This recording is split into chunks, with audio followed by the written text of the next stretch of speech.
You promised yourself this morning that you would follow through.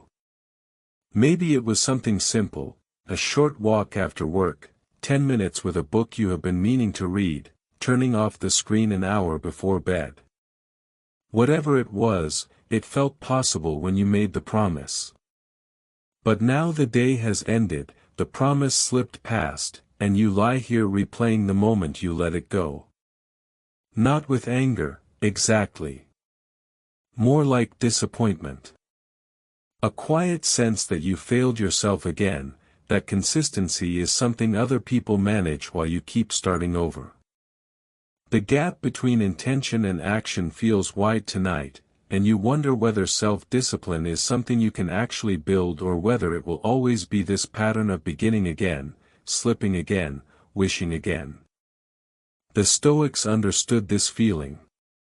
They did not write as though discipline arrived once and stayed forever. Marcus would remind us that each morning calls for the same resolve, the same choice, the same willingness to meet the work again. He knew that consistency is not a trait you acquire and lock into place. It is a series of small decisions, repeated so often that they begin to shape the way you move through the world. Discipline, in the Stoic sense, is not harsh. It is not about forcing yourself into rigid patterns or punishing yourself when you stumble. It is about returning. It is about recognizing that you are the one who decides what the next moment holds, even after a day when nothing went according to plan. Self-respect, they taught, grows from this practice of returning. Seneca's lesson points toward the idea that we lose respect for ourselves not because we fail once, but because we stop trying to meet our own gaze honestly. When you make a promise to yourself and then ignore it without acknowledgement, you teach yourself that your word does not matter. Not in a dramatic way. Just quietly, over time, until the promises you make in the morning feel more like wishes than commitments. The Stoics believed that dignity begins with the small, private choices no one else sees. The decision to follow through when it would be easier not to. The decision to acknowledge when you did not, and to begin again without theatrics or shame. Tonight, instead of replaying what you did not do, consider what made the promise feel possible in the first place. There was a moment this morning when you saw clearly what mattered. You were not confused. You were not conflicted. You simply knew that doing this one thing would bring a sense of order, of self-trust, of alignment between who you want to be and how you actually live. That clarity is still available to you. It does not vanish because you did not act on it today. The Stoics would say that the capacity to see what is right, what is worthy of your effort, is always within your control. What happened today, or did not happen, is already past. What remains is the choice you make next. Discipline, in this framework, is not about perfection. Epictetus would point out that you are learning, still becoming the person who keeps promises without needing external pressure or reward. He taught his students that self-discipline is a kind of training, and training means repetition, error, adjustment, repetition again. You would not expect to lift a heavier weight on the first attempt, or to play an instrument flawlessly without practice. Yet somehow you expect yourself to be consistent without the wobble, without the days when the habit does not hold. The Stoics ask you to be gentler with the process and firmer with the principle. Gentle in acknowledging that you are still learning. Firm in your commitment to try again tomorrow. One reason consistency feels so difficult is that we attach it to feelings. We wait until we feel motivated, until the conditions are right, until the day has gone smoothly enough that we have energy left over. But the Stoics understood that feelings are not stable ground. Motivation comes and goes. Energy rises and falls. Circumstances shift. If you wait for the right feeling, you will wait indefinitely.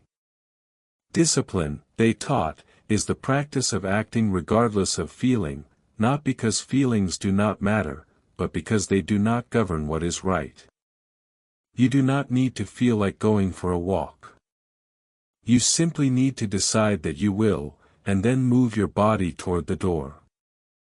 The feeling may follow, or it may not. Either way, you have kept the promise. This is where self-respect deepens. Not in the outcome, not in how well the walk went or how much you enjoyed it, but in the fact that you honored your word to yourself. You demonstrated, in a quiet and unremarkable way, that you are someone who can be trusted. That your intentions are not just background noise. That when you say you will do something, it carries weight. Over time, this builds a foundation. Not a perfect record, but a pattern of returning, of choosing again, of refusing to abandon yourself even when it would be easier to let things slide. Marcus would remind us that each day is a kind of arena, a place where you meet yourself and decide what kind of person you will be in this particular moment. He did not expect himself to be flawless. He expected himself to try, to notice when he drifted, to bring himself back. His writings are full of reminders to himself, small nudges toward the person he wanted to be. He knew that discipline is not a single heroic act. It is the accumulated weight of small, repeated choices. It is getting up when you said you would. It is doing the work you committed to, even when no one is watching. It is treating your own word as something that matters. Tonight, as you lie here, you have the chance to decide what this moment means. You can let it become another entry in a long list of failures, another reason to doubt yourself, another proof that you are not the kind of person who follows through.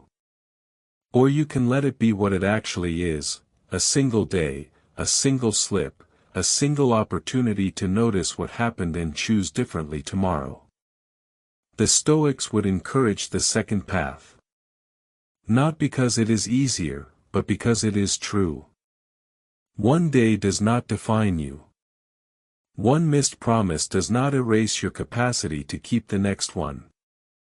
What defines you is whether you return, whether you are willing to meet yourself again without bitterness or resignation. There is also this: rest itself can be a form of discipline. Sometimes the promise you need to keep is the one that says you will stop, that you will let the day end, that you will give yourself permission to lie down without carrying every undone task into the night. The Stoics valued rest not as escape but as restoration, as the necessary pause that allows you to return to your work with clarity. If you have been hard on yourself today, if you have been replaying your failures and questioning your capacity, then the most disciplined thing you can do right now is to set it down. To acknowledge that tomorrow is a new arena, and that you will meet it better if you allow yourself to rest tonight. Seneca's lesson points toward the idea that time is the only true resource, and wasting it on regret is a kind of theft from your future self. You cannot reclaim the hours that have passed. You cannot undo what you did or did not do. But you can choose not to spend the remaining hours of this day punishing yourself. You can choose to close your eyes, to let your breathing slow, to trust that the person you want to be is still within reach. Discipline is not only about what you do. It is also about what you refuse to do. Tonight, refuse to carry the weight of one imperfect day into your sleep. The habit you are building is not just about the specific task you set for yourself this morning. It is about learning to trust your own word, to treat your commitments to yourself as seriously as you would treat a promise to someone you respect. It is about recognizing that self-discipline and self-respect are not separate.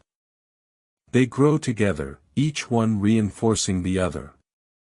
When you follow through, you build respect. When you respect yourself, following through becomes less of a struggle and more of an expression of who you are. This does not happen overnight. It happens slowly, in small increments, through the quiet work of returning again and again to the choice that matters. So let tonight be the place where you stop replaying what went wrong and start resting in the knowledge that you can begin again. Let your breathing deepen. Let the tension in your shoulders ease. Let the day fall away, not because it did not matter, but because you have learned what you needed to learn, and now it is time to restore yourself. Tomorrow, you will have another chance to keep a promise. Another chance to choose consistency over comfort, discipline over drift. And you will be ready, not because today was perfect, but because you allowed yourself to rest, to forgive, to return. That is the steadier response. That is the path the Stoics walked, one imperfect day at a time, always returning, always beginning again.